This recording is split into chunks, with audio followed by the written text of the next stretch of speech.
जय श्री कृष्णा। राधे राधे। हम आज जानेंगे जेठ पूर्णिमा कब है। जेठ माह की पूर्णिमा 2025 में 11 जून को मनाई जाएगी। इस दिन की शुरुआत 10 जून को सुबह 11:35 से हो रही है। यह 11 जून को दोपहर 1:13 तक चलेगी। इसलिए इस दिन को श्रद्धा पूर्वक मनाने के लिए 11 जून का दिन सुबह उपयोगित होगा। अब व्रत और पूजा विधि। इस दिन व्रत रखने से व्यक्ति की आत्मा शुद्ध होती है और मानसिक शांति मिलती है। ज्येष्ठ पूर्णिमा के दिन श्रद्धालु एक दिन पहले चतुर्दशी तिथि से भी व्रत रख सकते हैं। यदि पूर्णिमा तिथि का आरंभ चतुर्दशी तिथि से हो, व्रत के साथ ही इस दिन दान भी बहुत महत्वपूर्ण माना जाता है। लोग जरूरतमंदों को आहार वस्तु या धन दान करते हैं। यह न केवल पुण्य कमाने का एक तरीका है, बल्कि समाज में एकता और सहयोग की भावना भी उत्पन्न करता है। इस दिन विशेष रूप से भोजन सामग्री, पैसे और अन्य आवश्यक वस्तुओं का दान करना शुभ माना जाता है। इस पूर्णिमा को सत्यनारायण भगवान का कथा घर में करवाना चाहिए।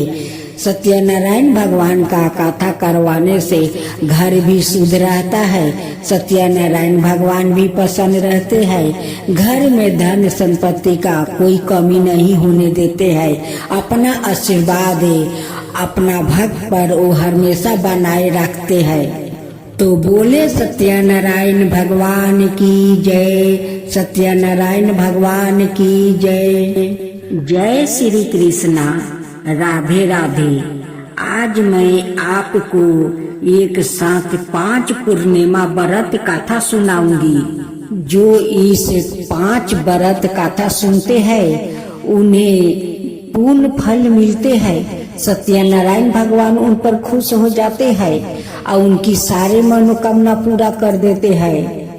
तो बोलो साथियों, सत्यनारायण भगवान की जय। सत्यनारायण भगवान की जय। एक समय की बात है, नैसीरन तीर्थ में सैनिकादि 88,000 ऋषियों ने श्री सूत जी से पूछा, हे प्रभु, इस कलियुग में वेद विद्या रहित मनुष्य को प्रभु भक्ति किस प्रकार मिल सकती है और उनका उद्धार कैसे होगा। हे मुनि श्रेष्ठ, कोई ऐसा तप बताइए जिससे थोड़े समय में ही पुण्य मिले और मनोवांछित फल भी मिल जाए। इस प्रकार की कथा सुनने की हम इच्छा रखते हैं। सबर शास्त्रों के गाता सूत जी बोले, हे विष्णु, मैं पूजिया आप सभी ने प्राणियों के हित की बात पूछी है, इसलिए मैं एक ऐसे श्रेष्ठ व्रत को आप लोगों को बताऊंगा जिसे नारद जी ने लक्ष्मी नारायण जी से पूछा था और लक्ष्मीपति ने मुनि श्रेष्ठ नारद जी से कहा था। आप सब इसे ध्यान से सुनिए। एक समय की बात है, योगी राज नारद जी दूसरों के हित की इच्छा लिए अनेकों लोकों में घूमते हुए मृत्यु लोक में आ पहुँचे। यहाँ उन्होंने अनेक योनियों में जन्म पराये सभी मनुष्यों को अपने कर्मों द्वारा अनेकों दुखों से पीड़ित देखा। उनका दुख देख नारद जी सोचने लगे कि कैसे यत्न किया जाए जिसके करने से निश्चित रूप से मानव के दुखों का अंत हो जाए। इसी विचार पर मनन करते हुए वो विष्णु लोक में गए। वहाँ वो देवों के ईश्वर भगवान नारायण की स्तुति करने लगे, जिनके हाथों में शंख चक्र गदा और प्रद्युम्न थे, गले में वरमाला पहने हुए थे। स्तुति करते हुए नारद जी बोले, हे भगवान, आप अत्यंत शक्ति से संपन्न है। मन और वाणी भी आपको नहीं पा सकती है। आपका आदि मध्यम और अंत नहीं है। निर्गुण स्वरूप दृष्टि के कारण भक्तों के दुख को दूर करने वाले आपको मेरा नमस्कार है। नारद जी की स्तुति सुन विष्णु भगवान बोले, हे मुनि श्रेष्ठ, आपके मन में क्या बात है? आप किस काम के लिए पधारे हैं? उसे निसंकोच होकर कहो। इस पर नारद मुनि बोले कि मृत्यु लोक में अनेक योनियों में जन्मे मनुष्य अपने कर्मों के द्वारे अनेकों दुख से दुखी हो रहे हैं। हे नाथ, आप मुझ पर दया रखते हैं तो बताइए कि वो मनुष्य थोड़े प्रयास से ही अपने दुखों से कैसे छुटकारा पा सकते हैं। श्री हरि बोले, हे नारद, मनुष्यों की भलाई के लिए तुमने बहुत अच्छी बात पूछी है। जिसके करने से मनुष्य मोह से छूट जाता है, वो बात मैं कहता हूँ, उसे सुनो। स्वर्ग लोक वो मृत्यु लोक दोनों में एक दुर्भा उत्तम व्रत है जो पुण्य देने वाला है।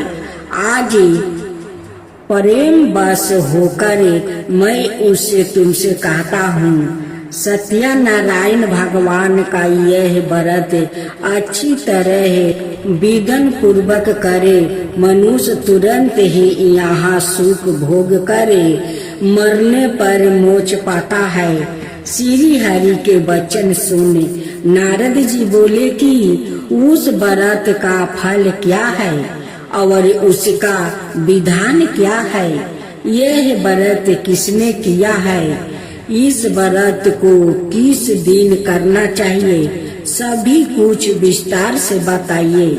नारद जी की बात सुनकर श्री हरि बोले, दुख शोक को दूर करने वाला यह व्रत सभी स्थानों पर विजय दिलाने वाला है। मानव को भक्ति और श्रद्धा के साथ शाम को सत्यनारायण की पूजा धर्म परायण होकर ब्राह्मणों बंधुओं के साथ करनी चाहिए।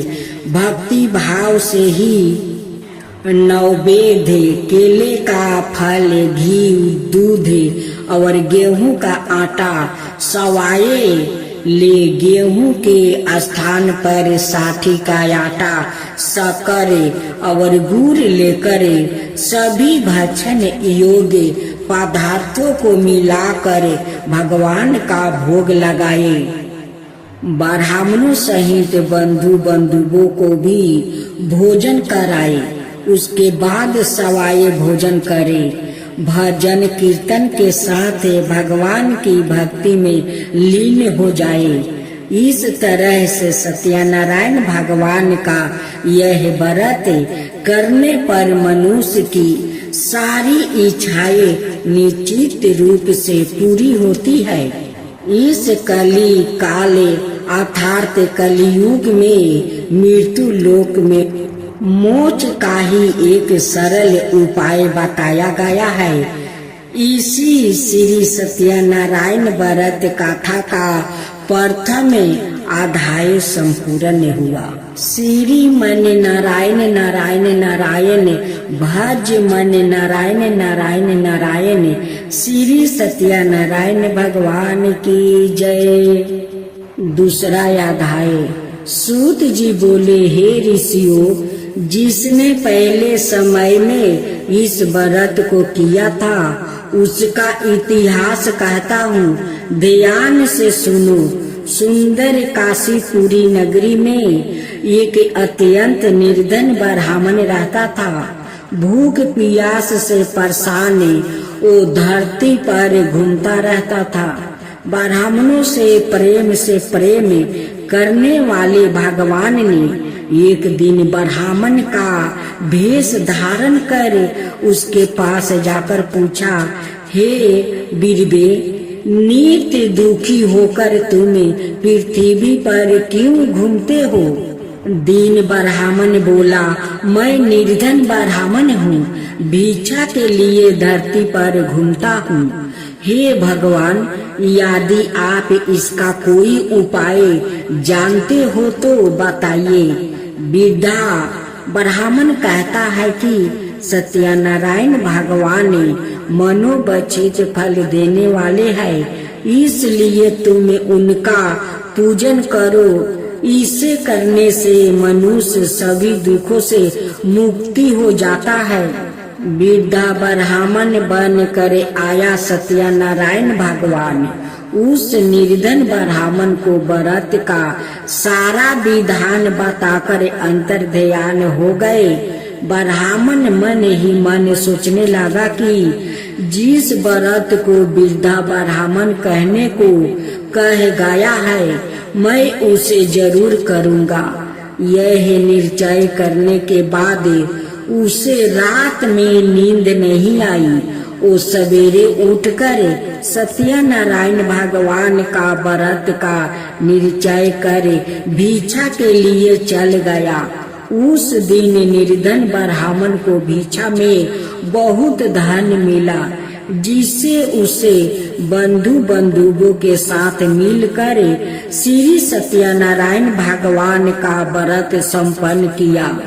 भगवान सत्यनारायण का व्रत संपन्न करने के बाद वो निर्धन ब्राह्मण सभी दुखों से छूट गया और अनेक प्रकार की संपत्तियों से युक्त हो गया। उसी समय से यह ब्राह्मण हर माह इस व्रत को करने लगा। इस तरह से सत्यनारायण भगवान का व्रत को जो मनुष्य करेगा वो सभी प्रकार के पापों से छुटकारा पाएगा, मोक्ष को प्राप्ति होगा। जो मनुष्य इस व्रत को करेगा वो भी सभी दुखों से मुक्ति हो जाएगा। सूत जी बोले कि इस तरह से नारद जी से नारायण जी का कहा हुआ श्री सत्यनारायण व्रत को मैंने तुमसे कहा, हे बीरबो, मैं अब और क्या कहूँ? ऋषि बोले, हे मुनिवर, संसार में उस बीरबा से सुन करे और किसने इस व्रत को किया है, हम सब इस बात को सुनना चाहते हैं। इसके लिए हमारे मन में श्रद्धा का भाव है। सूत जी बोले, हे मुनियों, जिसने इस व्रत को किया है वो सब सुनो। एक समय यही बीरबा धन ईश्वर के अनुसार अपने बंधुओं के साथ इस व्रत को करने को तैयार हुआ।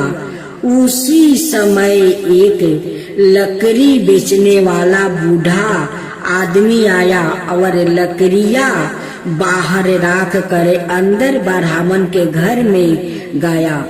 प्यास से दुखी वो लकड़हारा उनको व्रत करते देखा। बीरबा को नमस्कार कर पूछने लगा कि आप यह क्या कर रहे हैं और इसे करने से क्या फल मिलेगा, कृपया मुझे भी बताइए। ब्राह्मण ने कहा कि सब मनोकामनाओं को पूरा करने वाला यह सत्यनारायण भगवान का व्रत है। इनकी कृपा से ही मेरे घर में धन धनाए आदि की वृद्धि हुई है। वीरपा से सत्यनारायण व्रत के बारे में जानकर लकड़हारा बहुत प्रसन्न हुआ। चनर मिरित लेकर वो प्रसाद खाने के बाद वो अपने घर गया। लकड़हारा ने अपने मन में संकल्प किया कि आज लकड़ी बेचने से जो धन मिलेगा उसी से श्री सत्यनारायण भगवान का उत्तम व्रत करूंगा। मन में इस विचार को ले बूढ़ा आदमी सिर पर लकड़ियां रखे उस नगर में बेचने गया जहाँ धनी लोग ज्यादा रहते हैं। उस नगर में उसे अपनी लकड़ियां का दाम पहले से 4 गुना अधिक मिलता है।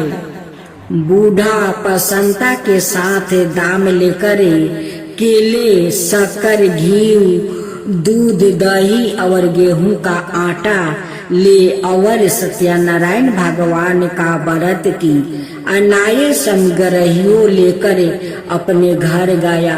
वहाँ उसने अपने बंधु बंधुओं को बुलाकर विधि विधान से सत्यनारायण भगवान का पूजन और व्रत किया। इस व्रत के प्रभाव से वो बूढ़ा लकड़हारा धन, पुत्र आदि से युक्त होकर संसार के समस्त सुख भोग अंत काल में वैकुंठ धाम चला गया। अब तीसरा अध्याय। सूत जी बोले, हे श्रेष्ठ मुनियों, अब आगे की कथा कहता हूँ। पहले समय में उल्का मुख नाम का एक बुद्धिमान राजा था। वो सत्य भक्त और जितेंद्रिया था। प्रतिदिन देव स्थानों पर जाता और निर्धनों को धन देकर उनके कष्ट दूर करता था। उसकी पत्नी कमल के समान मुख वाली थी और सती साध्वी थी। भरतशिला नदी के तट पर उन दोनों ने श्री सत्यनारायण भगवान का व्रत किया। उसी समय साधु नाम का एक वैश्य आया। उसके पास व्यापार करने के लिए बहुत सा धन भी था। राजा को व्रत करते देखकर वो विनय के साथ पूछने लगा, हे राजन, भक्ति भाव से पूर्ण होकर आप यह क्या कर रहे हैं? मैं सुनने की इच्छा रखता हूँ, तो आप मुझे बताइए।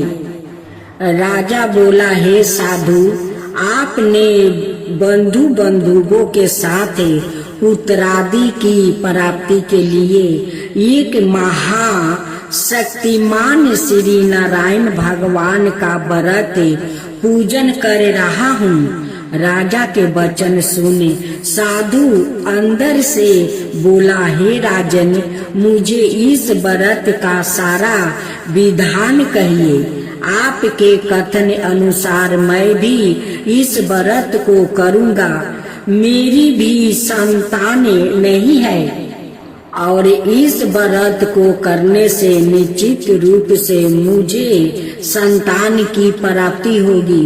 राजा से व्रत का सारा विधान सुन व्यापार ने निमृत हो वो अपने घर गया। साधु वैश्य ने अपनी पत्नी को संतान देने वाले इस व्रत का वर्णन कह सुनाया और कहा कि जब मेरी संतान होगी तब मैं इस व्रत को करूँगा। साधु ने इस तरह के वचन अपनी पत्नी लीलावती से कहा। हे दीनी लीलावती, पति के साथ अनादित हो संसारिक धर्म में परिवीत होकर सत्यनारायण भगवान की कृपा से गर्भवती हो गई। 10वां महीना में उसके गर्भ से एक सुंदर कन्या ने जन्म लिया। दिनों दिन वो ऐसे बढ़ने लगी जैसे कि शुक्ल पक्ष का चंद्रमा बढ़ता है। माता पिता ने अपनी कन्या का नाम कालापति रखी। एक दिन लीलावती ने मीठे शब्दों में अपने पति को याद दिलाया कि आपने सत्यनारायण भगवान का जिस व्रत को करने का संकल्प किया था उसे करने का समय आ गया है। आप इस व्रत को करिए। साधु बोला कि हे प्रिय, इस व्रत को मैं उसके विवाह पर करूँगा। इस प्रकार अपनी पत्नी को आश्वासन देकर वो नगर को चला गया। कालावती पिता का घर में रह दिनों दिन बड़ी होने लगी। साधु ने एक बार नगर में अपनी कन्या को सखियों के साथ देखा तो तुरंत ही दूत को बुलाया और कहा कि मेरी कन्या के योग वर देख कर आओ। साधु की बात सुनकर दूत कंचन नगर में पहुंचा और वहाँ देखभाल कर लड़की का सुयोग्य बानिक पुत्रा को ले आया। सुयोग्य लड़के को देख साधु ने बंधु बांधवों को बुलाकर अपनी पुत्री का विवाह कर दिया। लेकिन दुर्भाग्य की बात यह कि साधु ने अभी भी श्री सत्यनारायण भगवान का व्रत नहीं किया। इस पर श्री भगवान क्रोध हो गए और श्राप दिया कि साधु को अत्यधिक दुख मिले। अपने कार्य में कुशल साधु बनिया जमाई को लेकर समुद्र के पास स्थित होकर रत्नासरपुर नगर में गया। वहां जाकर दामाद ससुर दोनों मिलकर चंद्रकेतु राजा के नगर में व्यापार करने लगे। एक दिन भगवान सत्यनारायण की माया से एक चोर राजा का धन चुराकर भाग रहा था। उसने राजा के सिपाहियों को अपना पीछा करते देखकर चुराया हुआ धन वहां रख दिया जहां साधु अपने जमाई का साथ ठहरा हुआ था। राजा का सिपाहियों ने साधु वेश्या का पास जाकर कहा, धन पारा देखा तो वो ससुर जमाई दोनों को बांध कर प्रसन्नता से राजा का पास ले गया और कहा कि उन दोनों चोर को हम पकड़ लाया है, आप आगे की कार्यवाही की आज्ञा दे। राजा की आज्ञा से उन दोनों को कठिन कारावास में डाल दिया गया और उनका सारा धन भी उसे छीन लिया गया। श्री सत्यनारायण भगवान का श्राप से साधु की पत्नी भी बहुत दुखी हुई। घर में जो धन रखा था उसे चोर चोरा कर ले गया। शारीरिक और मानसिक पीड़ा, भूख प्यास से अति दुखी हो अन्न की चिंता में कालावती एक ब्राह्मण के घर गई। वहां उसने श्री सत्यनारायण भगवान का व्रत होते देखा। फिर कथा भी सुनी। वो प्रसाद ग्रहण कर रात को घर वापस आई। माता ने कालापति से पूछा कि हे पुत्री, अब तक तुम कहाँ थी? तेरे मन में क्या है? कालावती ने अपनी माता से कहा, हे माता, मैंने एक ब्राह्मण का घर में श्री सत्यनारायण भगवान का व्रत देखा है। कन्या के वचन सुन लीलावती भगवान की पूजन की तैयारी करने लगी। लीलावती ने परिवार बंधुओं सहित सत्यनारायण भगवान का पूजन किया और उससे वर मांगा कि मेरे पति और जमाई शीघ्र घर आ जाए। साथ ही यह भी प्रार्थना की कि हम सबका अपराध क्षमा करे। श्री सत्यनारायण भगवान इस व्रत से संतोष हो गया और राजा चंद्रकेतु को सपने में दर्शन देकर कहा, हे राजन, तुम उन दोनों वेश्या को छोड़ दो और तुमने उनका जो धन लिया है उसे वापस कर दो। अगर तुमने ऐसा नहीं किया तो मैं तुम्हारा धन, राज, संतान सभी को नष्ट कर दूंगा। राजा को यह सब कहकर भगवान अंतर्ध्यान हो गए। प्रात काल सभा में राजा ने अपना सपना सुनाया। फिर बोले कि बानिक पुत्र को कैद से मुक्त करे सभा में लाओ। दोनों ने आते ही राजा को प्रणाम किया। राजा मीठी वाणी में बोला, हे महानुभावों, भागे बस ऐसा कठिन दुख तुम्हें प्राप्ति हुआ है, लेकिन अब तुम्हें कोई भय नहीं है। ऐसा कहे राजा ने उन्हें दोनों को नए वस्तु भूषण भी पहनाया और जितना धन उनका लिया था उससे दोगुना धन वापस कर दिया। दोनों वेश्या घर को चल दिया। श्री मन नारायण नारायण नारायण, भज मन नारायण नारायण नारायण। श्री सत्यनारायण भगवान की जय। चौथा अध्याय। सूत जी बोले, वेश्या ने मंगल चार कर अपनी यात्रा आरंभ की और अपने नगर की ओर चल दिया। उनके थोड़ी दूर जाने पर एक दंडी वेशधारी श्री सत्यनारायण ने उसे पूछा, हे साधु, तेरी नाव में क्या है? अभिमानी के हंसता हुआ बोला, हे दंडी, आप क्यों पूछते हो? क्या धन लेने की इच्छा है?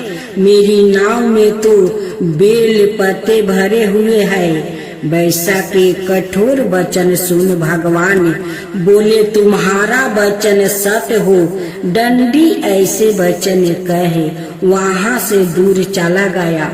कुछ दूर जाकर समुन्दर के किनारे बैठ गया।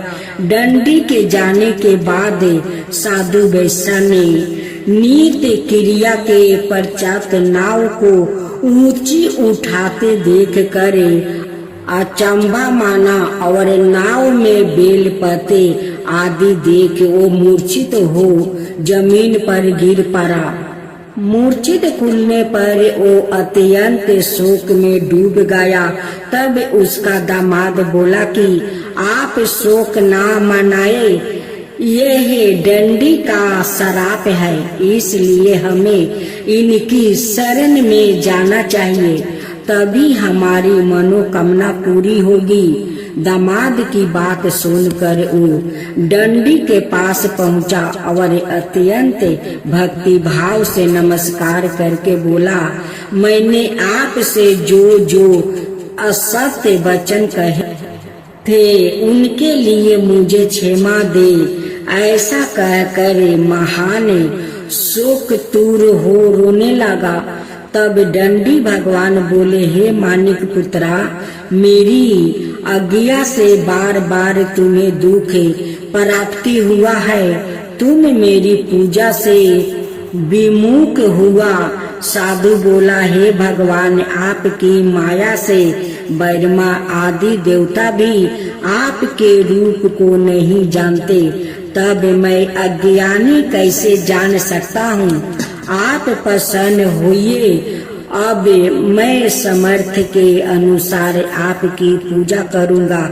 मेरी रक्षा करो और पहले के समान नौका में धन भर दो।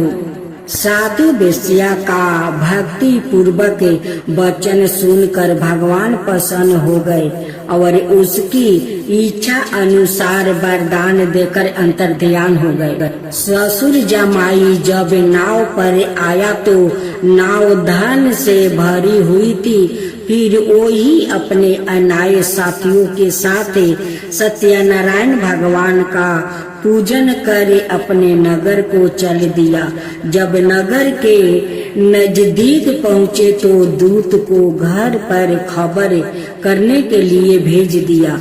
दूत साधु की पत्नी को प्रणाम कर कहता है कि मालिक अपने दामाद सहित नगर के निकट आ गया है।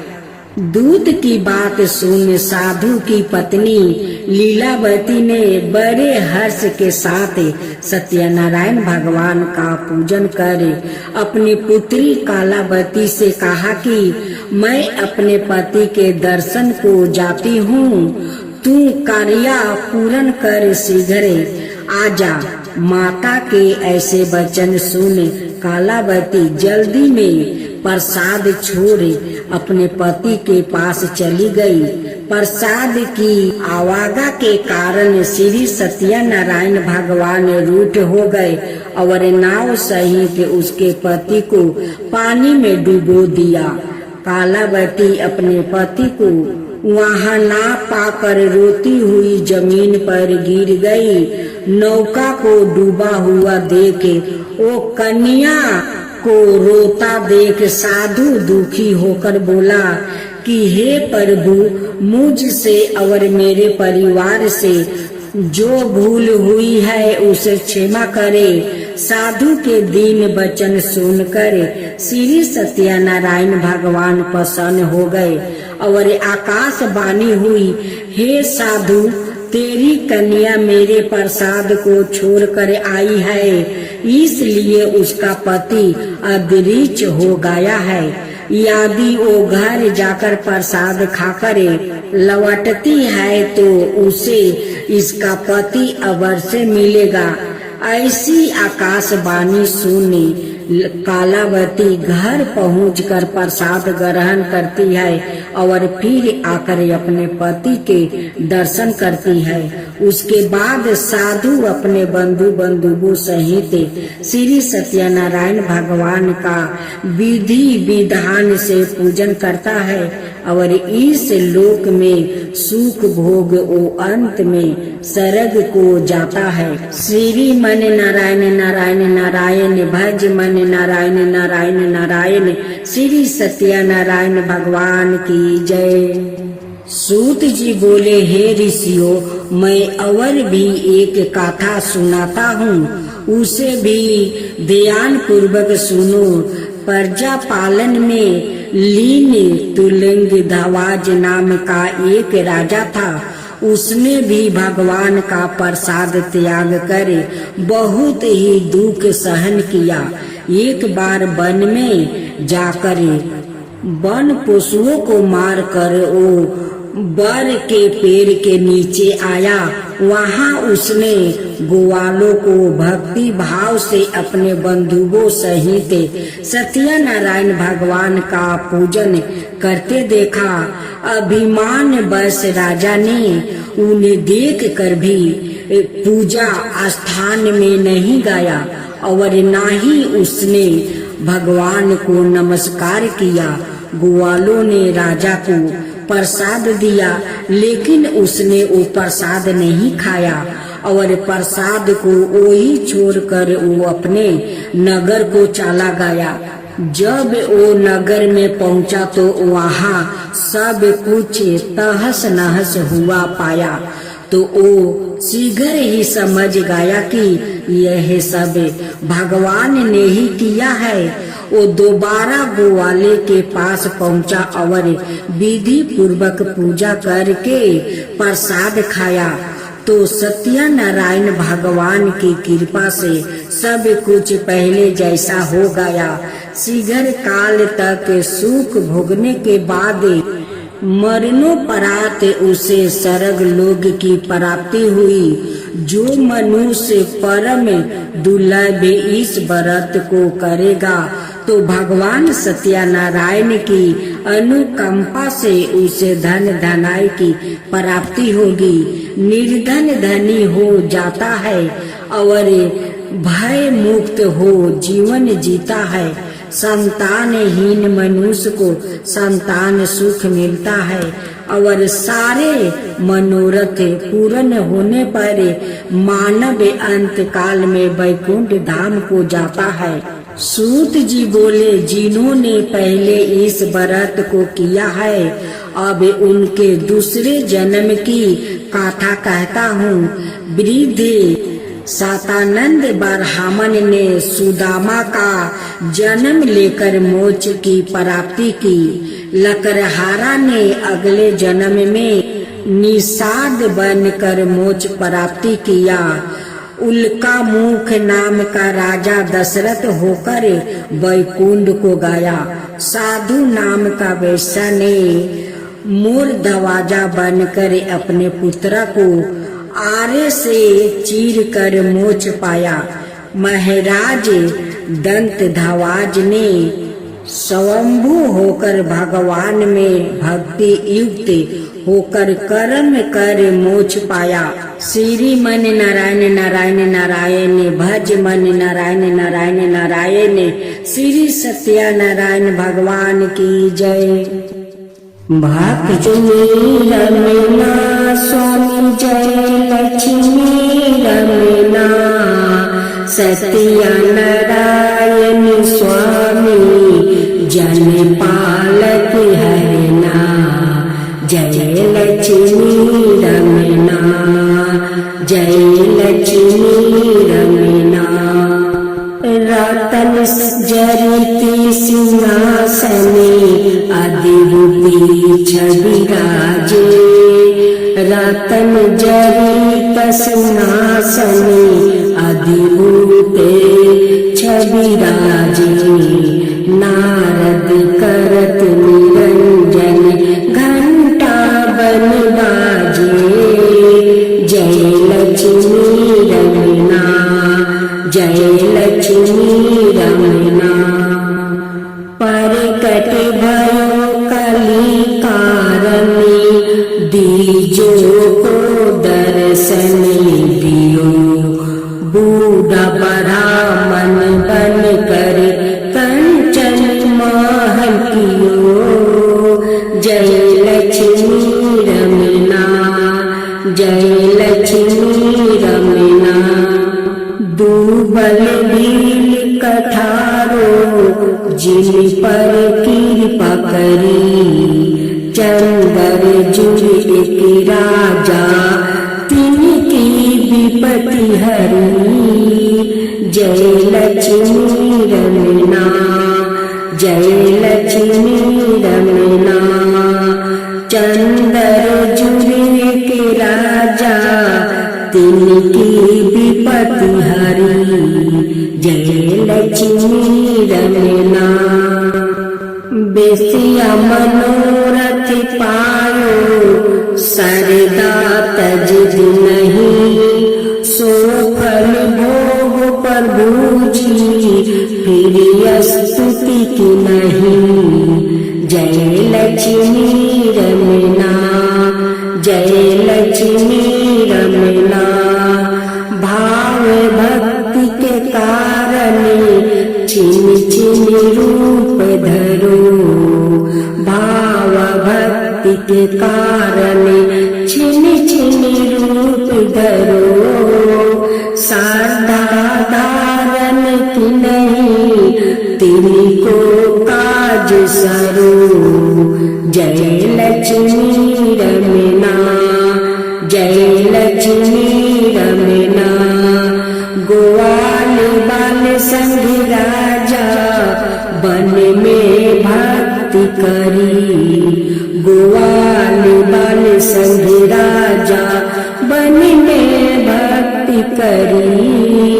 मनोबचित फल दिन हो दिन दयालु हारी। जय लक्ष्मी रमना जय लक्ष्मी रमना। चढ़त प्रसाद सेवा के बलि फल मेवा। के प्रसाद सवाए के दली फल मेवा धूप दीप तुलसी से राजी सतिया देव जय लक्ष्मी रमना धूप दीप तुलसी से राजी सतिया देव जय लक्ष्मी रमना सत्या नारायण जी की आरती सत्या नारायण जी की आरती जो कोई नर गावे रिद्धि सिद्धि सुख संपत्ति सहज रूप पावे ऋषि सिद्धि सुख संपत्ति सहज रूप पावे जय लक्ष्मी रमना जय लक्ष्मी